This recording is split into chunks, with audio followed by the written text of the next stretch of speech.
Macron, on the other hand, just said a straight out lie. Macron said it was quasi ineffective for over 65.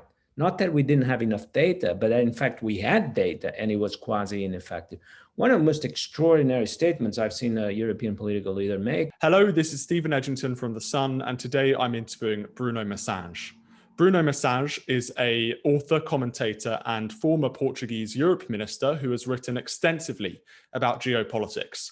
We're going to be talking about the European Union's vaccine failure and the future of the EU. Thank you so much for joining us.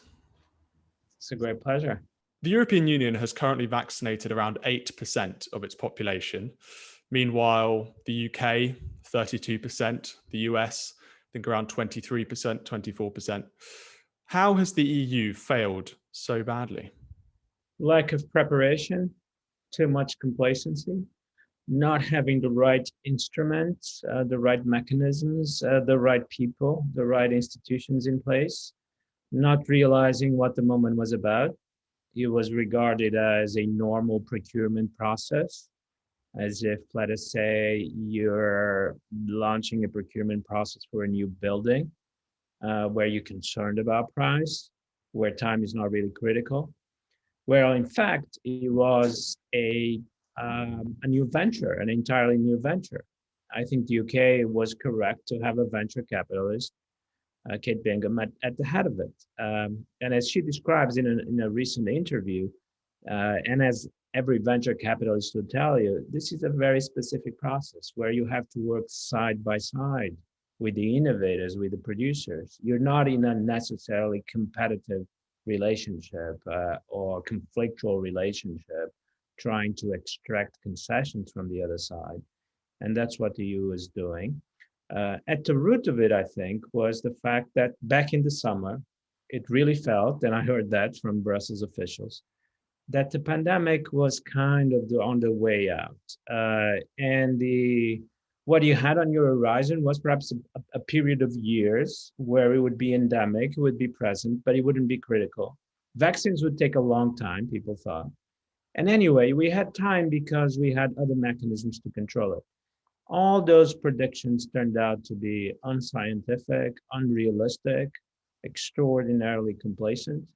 I think it's just a wrong way to deal and to relate with technology and with a technological question such as vaccines. Another criticism of that, and you sort of implied it there, was that they were too slow.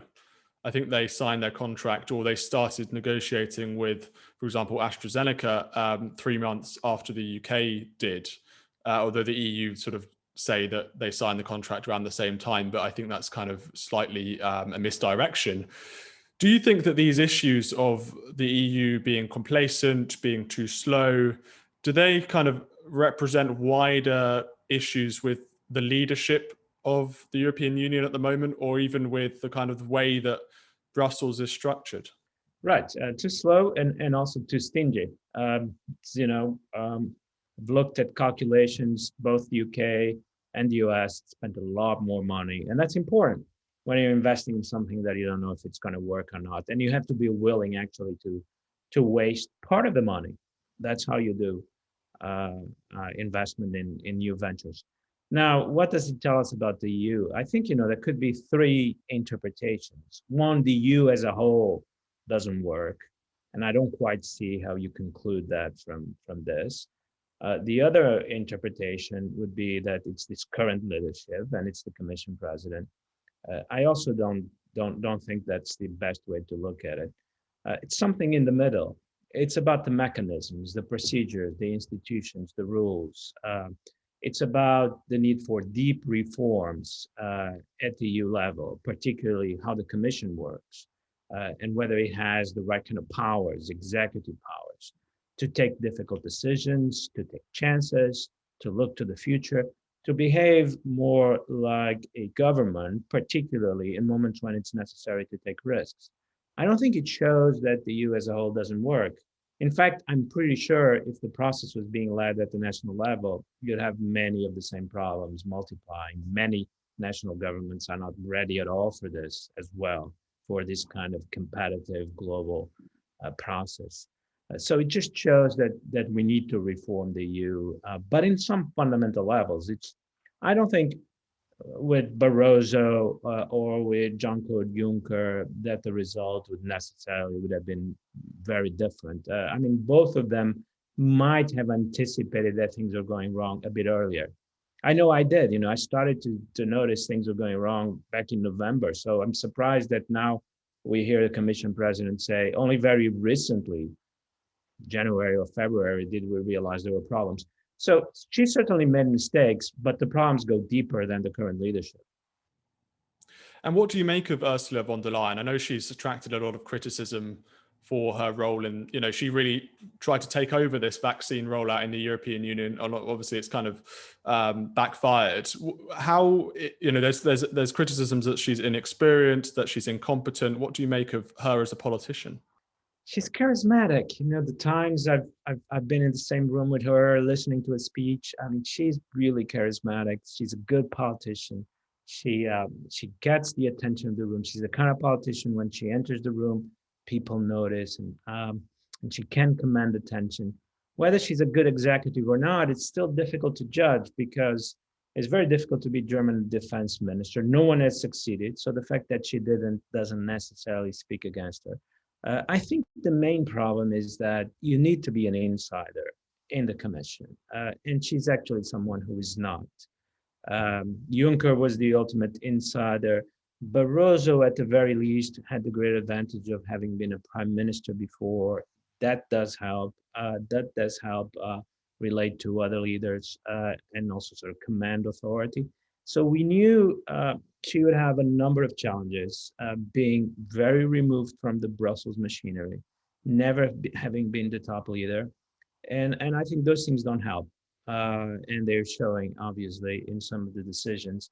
But, remember, the people who were responsible up until very recently were the Commissioner for Health, and in fact, the person in charge of negotiations with the manufacturers, with the pharmaceuticals, Sandra Gallino, a trade negotiator.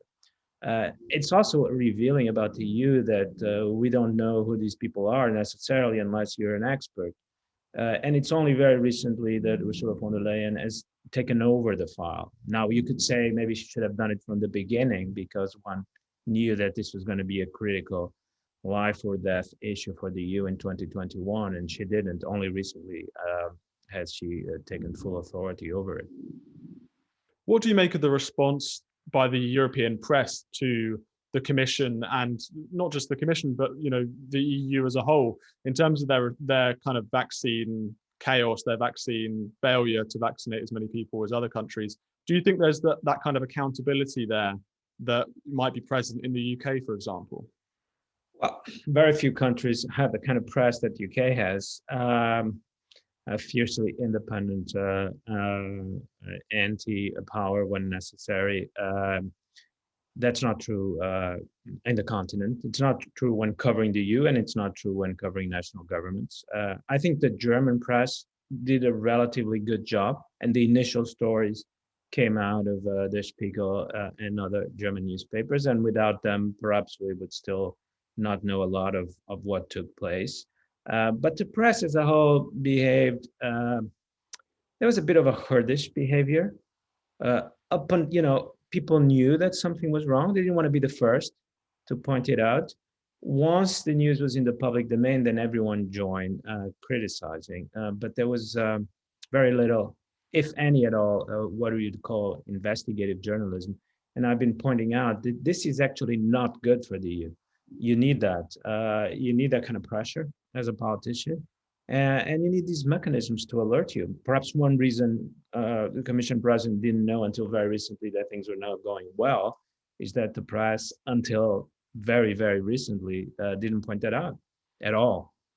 I'd be interested to know your thoughts on the AstraZeneca EU fight, or the relationship between those two bodies has been fascinating because European leaders such as Macron, President of France, he made some false claims about the vaccine and sort of embarrassingly, France are now having to accept the data shows that the vaccine is effective in those, aged over 65.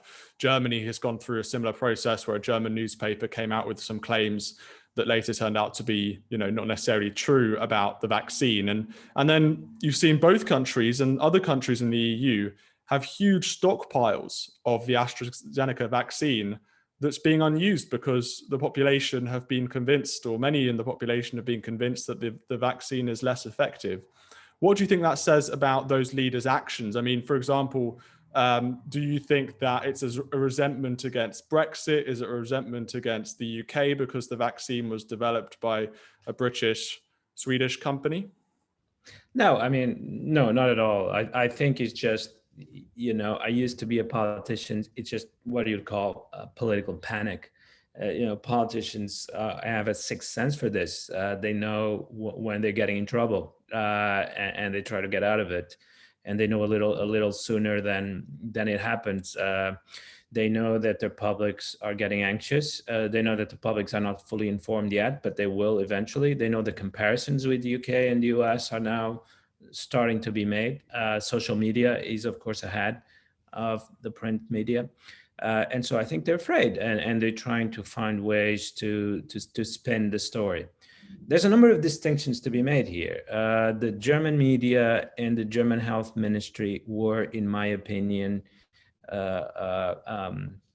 uncautious, imprudent in the way they dealt with a very delicate issue, and they should have been more prudent.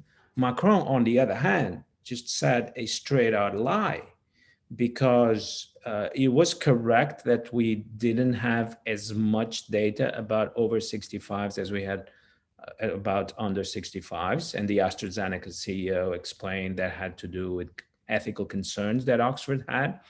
But Macron didn't say that. Macron said it was quasi ineffective for over 65. Not that we didn't have enough data, but that in fact we had data and it was quasi ineffective.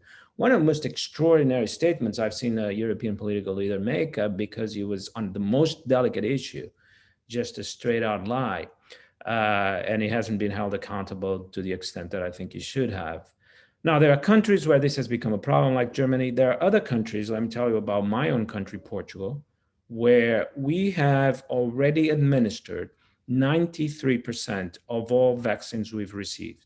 Now, if you take into account that the policy right now is still reserving the second dose, and it's not an entirely, I disagree with that policy, but it's not entirely absurd, because under current circumstances, you don't know if there's going to be a second dose.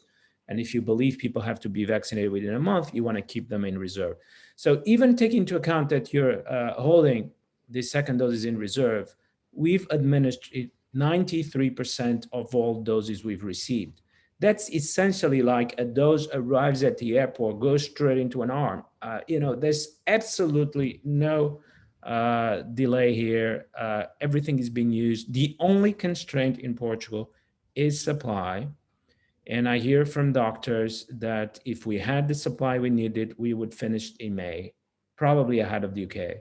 So it's not about national capacities in most EU countries. And it's not about doubts over the vaccine, which most EU countries have no doubts whatsoever about them. The real issue here, and I wish the media would focus on the real issue and not get distracted with others, is we just did not negotiate at the EU level the necessary supply to keep this moving. And it's actually extraordinary that you have countries now that are waiting for vaccines to arrive. And back in December, remember, EMA, the European Medicines Agency, took quite a while to approve the vaccines. And I remember being agitated and talking to people. And then someone explained to me, and that's when I started to get really worried. Someone explained to me, what's the point of approving them quickly? We're not going to have them.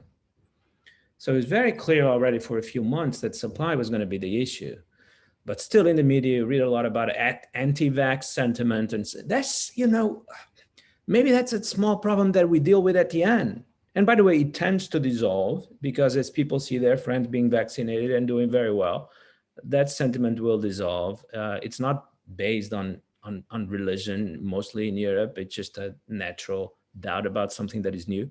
So that's not the problem. Just need to get the vaccines. They're not available, and they won't be available for the whole of the second quarter. So we're only expecting these supply problems to be resolved in the third quarter, already in the summer. And let's hope it's then. And there are no more delays. And obviously the impact of this, of not having enough supply of these vaccines could lead to a lot of deaths potentially of people, and you've seen the data in the UK and from Israel of vaccines preventing hospitalizations by being very, very effective at reducing hospitalizations and deaths. So is there a kind of palpable anger? Do you feel that people in Portugal and other European countries are angry about this? And if they are, who are they blaming for this? Some people are starting to get angry. Others are trying to be patient. It's been a long time. There's some gratitude that the vaccines have been made available. Politicians are trying to convey the message that the important thing is that we have the vaccines. Eventually, it will be solved. The comparison with other countries is not constantly being made. No one really wants to make the argument that this delay has cost lives, although we know it has. We don't know how many, but we don't necessarily want to be pointing that out and accusing people of being responsible. So the debate has been quite moderate in that sense. But as I said before, politicians are aware that this could change very quickly. Particularly now, when you see that I've kind of lost the count, to be honest, whether this is the fourth or the fifth wave in continental Europe, but there seems to be the beginning, let us say, of a fourth wave, which is quite related to the new variants. And we had it in Portugal before other countries, but the numbers from yesterday from Poland, France, Italy, Czech Republic, and Germany to some extent already show considerable rise. And if there's a significant fourth wave all over March and April, precisely at the moment when the UK and the US are discussing opening up the economy and showing completely different numbers, I think this is the scenario where things would become difficult for current leaderships and the scenario that they're worried about. And what do you think the consequences of that scenario would be politically for European leaders, for Brussels? Perhaps in the UK, people will tend to magnify this. You won't be something dramatic. The leadership will have less authority, less prestige going forward. A politician sometimes gets into that kind of rump where it's trying to recover what it lost, and things are, like a team that's fallen behind 2 or 3 goals, and everything is more difficult. That's how it feels, and it's going to be like that for Ursula von der Leyen. She will have more trouble with new initiatives. She will have to focus almost exclusively on this and damage control. I don't think, and I don't see anywhere more systemic consequences at the level of people thinking we should have gone alone. Perhaps in Germany, to some extent, some leaders are going to say that, but in other countries are aware that they would have struggled if they had done it alone. My basic position, which I think is the mainstream position all over Europe, is not that countries should have done it alone, is that we should have done it at the EU level, but we should have done it better. And so there'll be more pressure and things will become more difficult for the leadership for a while. Not necessarily a bad thing. The leadership will have to respond. We'll have to deliver in this area and other areas. And that sometimes in politics, being under pressure is actually a good thing, even for those who were under pressure. There are some countries, though, aren't there? Austria, Denmark, some Eastern European countries who are deciding to move forward in terms of future vaccines at a national level. And I think some countries are negotiating with Israel about having surplus supply from Israel, who've almost vaccinated everyone in that country. And then there are other nations, I think more in Eastern Europe, who are tilting towards Chinese and Russian vaccines. So do you not see a kind of splintering within the European Union in terms of, I know you talk about, having a European-wide centralized approach to vaccines, but is that not crumbling at the moment? To some extent, and it may have consequences in the future for other common initiatives where maybe people will remember the vaccine debacle and think twice. So there's always a cost to be paid. I think most countries still think would have been the better solution, and they would be concerned about not repeating the mistakes rather than completely changing the approach. But certainly right now there's a cost. There's a geopolitical cost. Uh, one European prime minister yesterday made a joke that perhaps his country would recognize the annexation of Crimea in exchange for some Russian vaccines. It was a joke, a very bad joke, but like every joke, there's a little bit of truth in it. We're not going to get Russian vaccines without paying some geopolitical cost. Precisely at a moment when we're discussing sanctions against Russia, we're also putting ourselves in a position where we actually need Russian vaccines. All this seems quite absurd to me, but it's certainly happening in some countries. There's also going to be interest in Chinese vaccines. And, we started this in a completely different position where the EU was going to lead. And now we're in a position where basically we're almost begging for Russian and Chinese vaccines. Extraordinarily disappointing. And there will be a moment of sort of recovery from this, and it will take a while to fully recover. And what about sort of international reputations of various member states and even the EU itself moving out of this vaccine debacle? I mean, for example, the UK's reputation in many people's eyes has perhaps been enhanced by its successful approach to vaccines. Has there been will the opposite happen to the European Union? Has there been a change in the dynamics between those two organizations, the UK and the EU? A little bit, yes. So far, not. Let us say it's become a topic of commentary, but not always very serious. If you're on social media, you see that Brexit defenders, leavers, Brexiteers are taking the opportunity to rub it into to their opponents. It has, I think, given a shot of confidence to the UK. These things are important, that you're going to have lots of challenges after Brexit, but this shows that the country, when it's motivated, organized, puts the right people in charge, that it can deliver incredible results. So it'll have an impact. But, remember, in politics, things change quickly, very, very quickly, as we saw in the case of the UK and vaccines and COVID, how the situation changed dramatically over the Christmas break. And the same could happen in the EU because, after all, supply issues could be solved by the summer. There could be a really impressive initiative to vaccinate millions within 2 months. I'm slightly skeptical, but it could be possible, so that in the end, we might be able to get to 70% of the population by, let us say, October. Would demand an extraordinary effort in the summer months, but it's not impossible. And then we'd have a completely different debate in October, and this would be presented as a success and coming from behind and solving the issues. That's how politics works. If that's not what happens, if we have a really bad fourth wave, if the economy does not reopen, it will start to have very visible economic consequences of that. If the comparison with the US and the UK becomes almost impossible to defend, then yes, the consequences will be bad and will ramify into other areas like the economy, employment, public debt in some European countries. That's actually why I'm so disappointed, because we're in a moment where risks are very high and you have to manage them, and you have to reduce them as much as you can. So all of these terrible scenarios that I'm talking about might not pass, but that's not the issue. We should be in a position where we would have actively prevented them from happening. And now we're relying a little bit on luck in the EU, to be honest.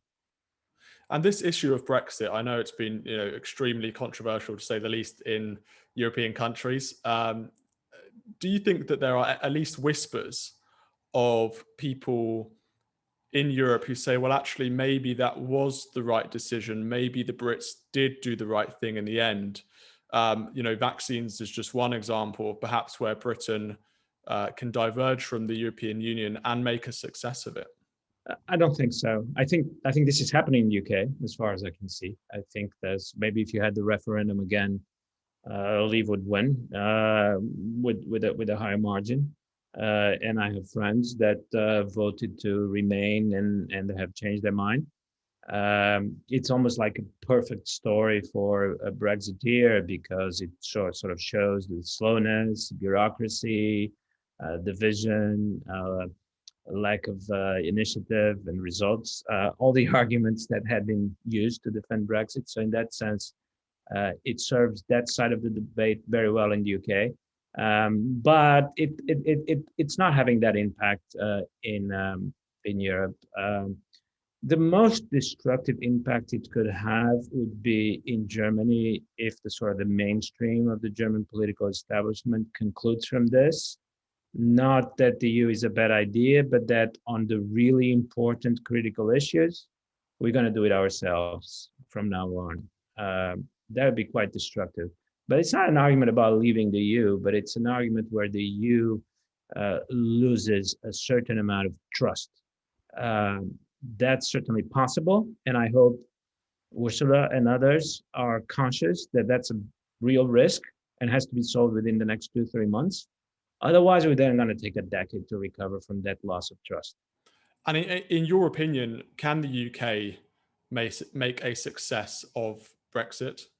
I've always argued it could, even though, if I was a British citizen, I was living in the UK back then, I would have voted to remain, but I always thought it could, and there would be some advantages to Brexit together with the costs. And so what happened now reaffirmed my opinion. The UK has this base of talent, of technology, of a political system that, in my opinion, is a minority view in Europe, actually can deliver results. Press that is impressive in the sense it places so much scrutiny and pressure on political leaders. Matt Hancock, at some point you probably couldn't sleep at night, but that's what a politician needs in order to wake up the next day and get to work. So yes, I think it can certainly make a success of it, and the vaccines is already a pretty good example of that. I suppose what people are asking in the UK is, why can't we do the same sort of thing for other areas? Put the right people in charge, not through personal connections, but competence, move fast. And the British political culture is less risk averse than the European political culture. In a moment like this, that's what you want. And so I was not surprised by the result at all. I always knew that the UK was going to do better when it came to vaccines than the EU. And I'm curious, when you were Europe Minister for Portugal, did you experience that same fear when you went to sleep of the press and of scrutiny when you woke up in the morning? Oh, of course, yeah. I mean, our press is not as aggressive as the UK one, but because I was a bit more on the right than the average in Portugal, I became a bit of a target of the press. And yeah, everyone knows that this is what keeps you awake at night. You feel the pressure, but it's a really, really important thing. And that's how human nature works, that's how politicians works. And when you're making a decision, you test it from 100 possible sides, because you know that there are those people there waiting for the smallest mistake. I really think this is lacking at the EU level. You can't lose your job. We have the Commissioner for Health. I don't know if anyone thinks she's done a good job. I don't know how. Her hearings in the European Parliament are always pretty bad. I mean, in no national government would she keep her job till the end. But so we need to reform how the European Commission works, make it more like a government. If we wanted to make government political decisions, it has to become more like a government. If we want it to be a civil service, then it cannot make political decisions. But it's a kind of a hybrid creature in between the two, and it's not working. Clearly need deep reforms at the level of the European Commission. Is there an appetite for those reforms from European leaders? In abstract, yes, there's going to be a conference on Europe, but they tend to be rhetorical, very high level. They don't tend to affect certain vested interests of the European bureaucracy, but also others. I have some hope that a crisis like this can change things and make it easier to make those reforms. There are voices speaking out, and we have to learn from this, and we have to make the system work better. Also, because there's a big question here: is this something completely unique that we're never going to go through again, or is COVID actually a kind of a prelude to a sort of emergency politics that is going to become a lot more common because of climate change, because of geopolitical competition, because of other pandemics, because of cyber attacks. My view is that actually this is going to become kind of the norm. And so you need the institutions and the governments that can respond to this new environment rather than just routine. And the European Commission is prepared to deal with routine, but not prepared to deal with these kind of moments. Are you concerned about European countries pivoting towards China and Russia economically, politically, rather, and you can take those two countries in sort of in two different questions if you like, rather than towards the US with Joe Biden? I mean, give you some examples of, we talked about the vaccines from those countries, but also Nord Stream in Germany, this pipeline that's going ahead or likely is going to go ahead with Russia, and the trade agreement with Beijing and the European Union obviously signed last year. So are you concerned that there's a kind of shifting away from the US and towards those two countries? I think the EU wants to have its own view of the world. It wants to be a superpower comparable to China and the US, at least on economic trade matters. And he has the numbers to show for it, frankly, more than the UK does in terms of the size of the market, GDP, and so on. So it's more a question of being strategically autonomous. So when it comes to China, it's not so much a question of being equidistant between China and the US. It's a question of having a China policy that is independent of the American China policy. Now, they might both turn out to be quite hawkish. It's quite likely that they will both be quite hawkish because we have a expansionist, rather aggressive China. So I think the EU will also develop a hawkish policy, and some instruments have been developed over the past few weeks. But the EU doesn't want anymore to be a kind of appendage of the US, as it was during especially the early decades of the Cold War. So in that sense, it's different from the Cold War. But no, I don't see, what I see is the possibility of kind of disaggregation, loss of power, loss of influence, and that these small countries are going to become easy prey, particularly for Chinese economic power down the road. But no, I don't see in the European mainstream any kind of appeal of the Chinese model or the Russian model. That's not happening at all. What the question is, and what's turned out to be very difficult, is to actually develop a unified European voice and to develop a center of power in Europe that is comparable to US and China. I suppose one of the problems would be is the economic dependence European countries have on Russia and on China for various different reasons. China's a huge market. Russia supplies a lot of energy to Germany and other countries. So is that a problem in itself, the kind of dependence that the European Union has on those two powers? Yes, different though. Russia, there is a question about energy, but the main question is actually about hard power and the extent to which the EU is able to respond to that.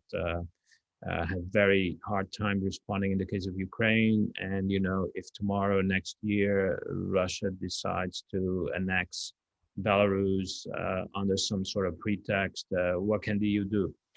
Since it is so weak when it comes to hard power. In the case of China, yes, economic dependence is the issue, both through Chinese investment in Europe, but also through the size of the Chinese market. for some companies in Europe. Now the Chinese market is the main market. Some German automakers export more than half their production to China. And this influences politics and makes politicians think twice. In particular, in a moment of economic crisis post-COVID, China becomes more and more important. In that sense, the agreement with China is not surprising. Because as a political leader, you start thinking about recovery. The Chinese market is part of that recovery. And if you remove it, then the recovery becomes all the more difficult. One of the things that's holding the European economy together is the fact that our manufacturing is still doing well, and it's doing well because it's exporting to China. So all these elements of dependence are increasing, and the tools to respond to it are really not there. And in terms of the EU being a superpower in itself or wanting to be, does it have a problem in terms of, we've talked about unity. It's difficult for the European Union to have this unified voice because of all these different vested interests and different national interests, different, resentments between various different countries, between different companies, businesses have different interests, etc. And, when you look over to the US, they've got this president who everyone votes for, and there's a lot of debate over there. Obviously it's a democracy, but they've still got one person who represents the entire country. And then you look at the EU and you think, well, Ursula von der Leyen, well, she's the kind of equivalent, but does that really work? Because of no one really knows who she is and all these other issues we've talked about. So, and then obviously China's a complete separate communist state, so they don't really have this issue. So is it that the EU do you think the EU can ever really unify behind one powerful voice? Yeah, it has to. I have become a bit more federalist over the years because I've started to realize that you cannot have a functional politics without some sort of power concentration somewhere. And you're right. Even in the case of vaccines, one of the reasons that EU was not able to offer the kind of money that was necessary to put the factories in place and to get sure that you get first orders is that the Brussels officials, including the Commission president, always knew that they had to justify themselves to national leaders, and if they paid too much, they would have to explain themselves. Whereas Boris Johnson, he responds to Parliament that he has a good grip on, and to the British public, and if the vaccines are delivered, then the issue is solved. But a leader in Brussels can't quite do that. And now I think it's becoming clearer and clearer that if you want to have results, you also need to have the ability to deliver them. So powers at some level of the ability to decide. And to some extent, been very critical of Ursula von der Leyen in this interview, but to some extent, you do have to understand that she's under that particular constraint, that she doesn't have the ability to make the decisions and live with the consequences that other political leaders do, because those decisions are so constrained by national political leaders, particularly from the big countries. How do you solve this? Well, I hope this crisis also starts that debate. I think we should have just one European foreign policy. We should get rid of national foreign ministers, or if we have national foreign ministers, their role would only be to get together in Brussels and make decisions. This situation where you have something you call a European foreign policy, but it's built on top of national foreign policies, it's becoming clearer and clearer that it doesn't work. I didn't quite catch you there in terms of whether you're proposing that or not, but I'm just curious, do you think that proposal itself, how would you make that accountable to voters in Greece and in Hungary and in Denmark and in Sweden? How does that work? How would that work? The problem of democratic accountability is actually not the biggest problem we have in Europe right now. When I look at the Commission or the commissioners, Commission President or the High Representative for Foreign Policy, I don't think, sometimes people in the UK think that, I don't think there's someone there who's not accountable to the public or is following his own whims or her own whims. We have someone who is essentially weak. The processes of democratic accountability are present. They are present in many different ways, through the European Parliament, through the way commissioners are nominated, through the way their power is divided, through the fact that you also have the council, through the fact that every piece of legislation has to be proposed by the commission, approved by the council, approved by the parliament, and every country is represented in the parliament. There are political parties at the European level, very powerful.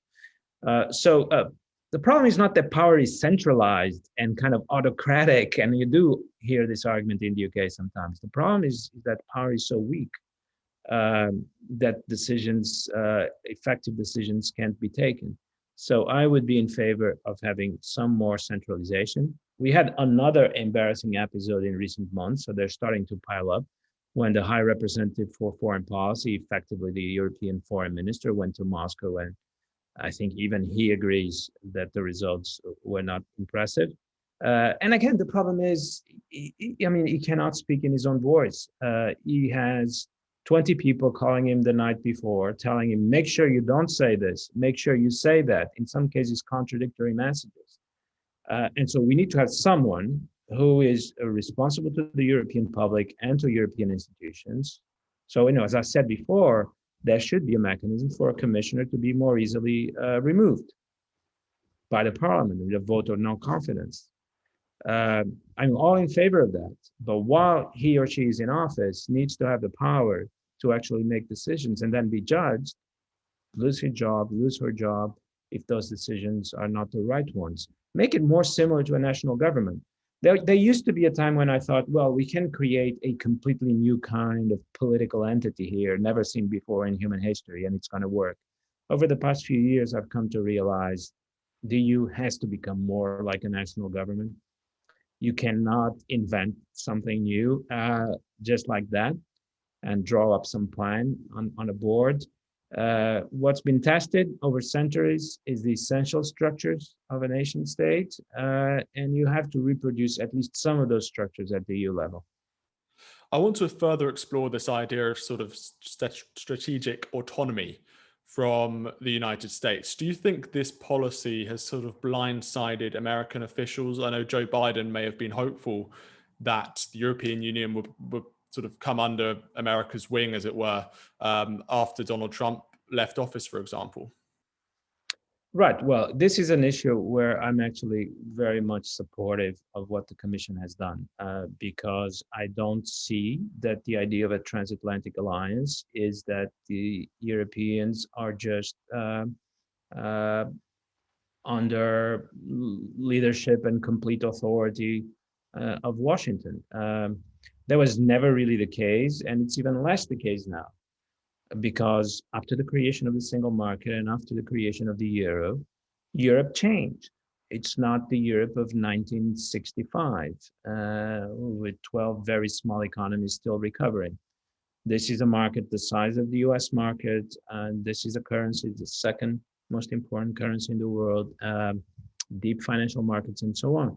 So if Washington understands that it has a partner, but not a subordinate, I think things will go well, but sometimes it's just difficult to understand. And this agreement with China was a good example, because after all, the US signed a very similar agreement under Donald Trump. It was signed just before the outbreak in Wuhan, January 2020. And the agreement predicted a number of concessions from China in terms of opening up its markets to American investment banks, for example, which is also part of the agreement that the EU has signed. Over 2020, every US investment bank rushed into China to open new operations there. Joe Biden came into power. Rather than saying we're going to revoke that agreement, he said we're going to keep it. We kind of like it. And then the EU signed something similar, and it's somehow accused of betrayal for doing exactly what the EU did and what the US did, and what the US is taking full advantage of already. And this is an argument you hear a lot in Brussels, that in fact what the EU is doing is creating a level playing field between European banks and American banks. European banks and American banks compete on the same market for the same customers and the same deals. Now, if you use the idea of a transatlantic alliance in order to tilt the playing field in favor of American financial institutions, so that the profit line is going to be even bigger than it is, and European financial institutions lose out. I'm not that naive, because that's what I see it's happening here, and that cannot happen. So we have to think about the transatlantic alliance on more equal terms, and I think that's essentially what both the German and the French leadership are talking about. They're sometimes quite clumsy about how they express it. We can have exactly the same view on China, but it's going to be a view held by two equal partners.